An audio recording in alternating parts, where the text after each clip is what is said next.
Average method करेंगे। अब average method को हमने लाइफो कर लिया, पहले फाइफो कर लिया है, अब एवरेज मेथड को हमने देखना है। तो इसमें बस एक चीज़ का ख्याल रखना है कि इसमें कैलकुलेशनें होती हैं, एवरेज निकालना होता है। तो अब हम इसमें सिर्फ कोई ये नहीं होता कि पिछला या अगला जो भी हमने एडवांस परचेज़ किया या सेल किया जो भी है उसको हमने नहीं देखते, मद्देनज़र रखते, बल्कि हम एवरेज के ऊपर काम कर रहे होते हैं। तो अब क्वेश्चन की तरफ स्टार्ट करते हैं। तो 1 जनवरी को जो हमारा पहली इन्वेंट्री थी वो 100 यूनिट थे 10 के हिसाब से, तो ये 100 आ गया और ये एंड में यही हमारा इन्वेंट्री बच गया। ठीक है, बचा हुआ है जो हमारे पास पहले से था।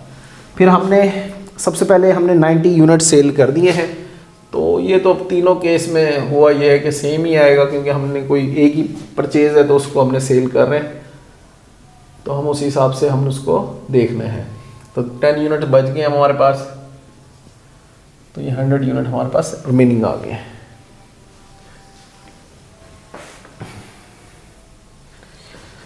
10 जनवरी को हमारे पास 14 मार्च को अब हमने उसने क्या किया है, फिर परचेज़ किए हैं 250 यूनिट। तो ये अब हमने लिखना है इधर 250 unit at the rate of 15 के हिसाब से लिए हैं उसने। तो अब जब हम मल्टीप्लाई करेंगे तो 37, 50, अब ये बचा हुआ हमारे पास 10 यूनिट पहले हैं, 250 यूनिट बाद में आ गए, तो ये हो गया अब हमारे पास 15 के हिसाब से 37, 50 ये है और 100 यूनिट ये है। अब हमारी जो सेल आएगी वो हम एवरेज के हिसाब से निकालेंगे। तो नेक्स्ट सेल है हमारी पास 140 यूनिट सेल की हैं अब हमने मार्च 15 को 140 यूनिट सेल की हैं। अब ये करने कैसे हैं ये देखना है। देखें, सबसे पहले इसका टोटल करना है आपने और इसका टोटल करना है। ये तो हो गए हैं 260 यूनिट। कितने यूनिट है हमारे पास टोटल? 260 यूनिट है। और ये जो हमारी टोटल है इन्वेंट्री के कितना बैलेंस है वो 3850। अब हमने करना ये है कि जो टोटल इन्वेंट्री होगी 3850 उसको नंबर ऑफ़ यूनिट्स पे डिवाइड कर देना है जो है 260। तो हमारा जो एवरेज निकलेगा वही हमारा क्या होगा, पर यूनिट कॉस्ट कहलाएगी हमारी उसकी। तो वो हम इसको निकाल लेते हैं, कैलकुलेशन कर लेते हैं।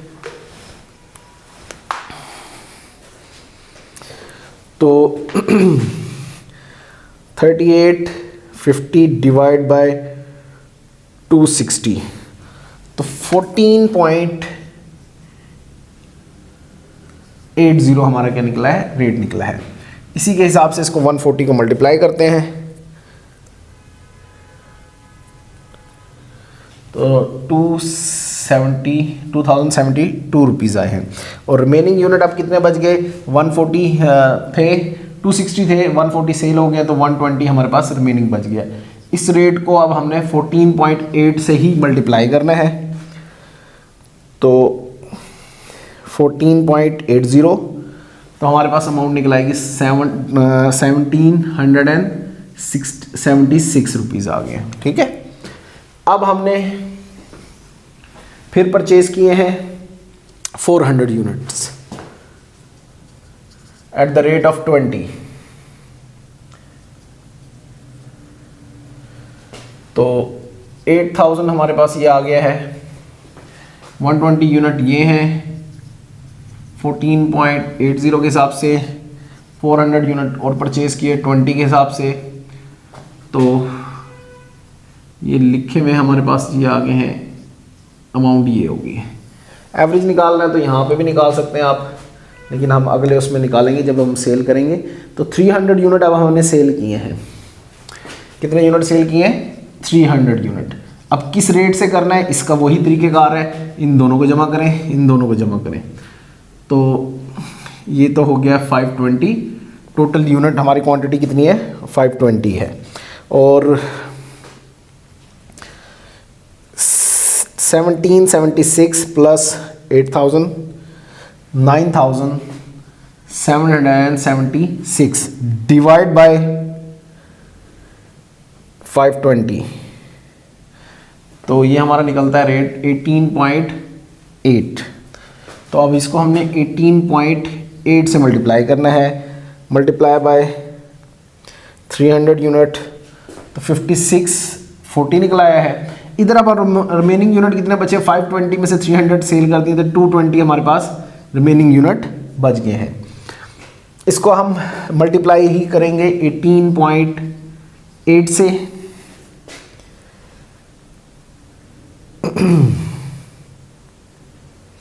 तो 4136 आ जाएगा हमारे पास। फिर हमने परचेज किए हैं 600 यूनिट,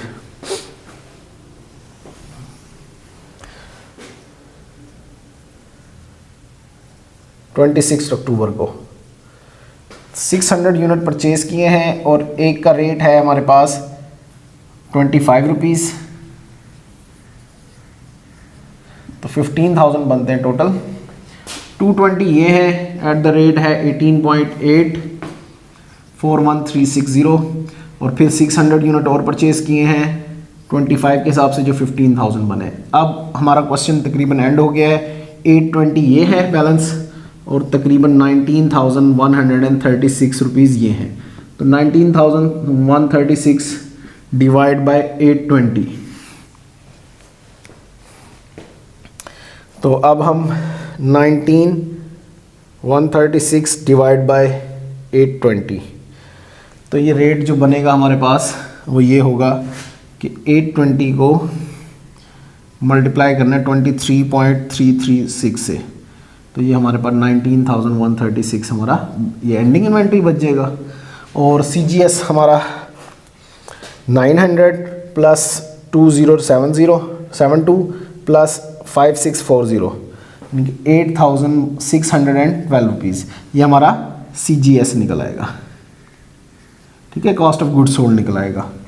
अब हमने निकालना है ग्रॉस प्रॉफिट। तो हमने सेल निकालनी है सबसे पहले।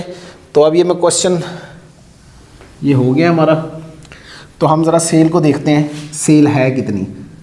अब सेल की प्राइस वो देनी है जो बुक में दी हुई है। एक तो हमने 90 यूनिट्स बेचे हैं, फिर 140 यूनिट्स बेचे हैं और 300, और सब के सब हमने क्या कहते हैं 40 रुपीज़ में ईच सेल किया है। तो 300 प्लस 140 प्लस 90, तो 530 यूनिट बनते हैं टोटल, जिसको हमने सेल किया है 40 रुपीज़ में।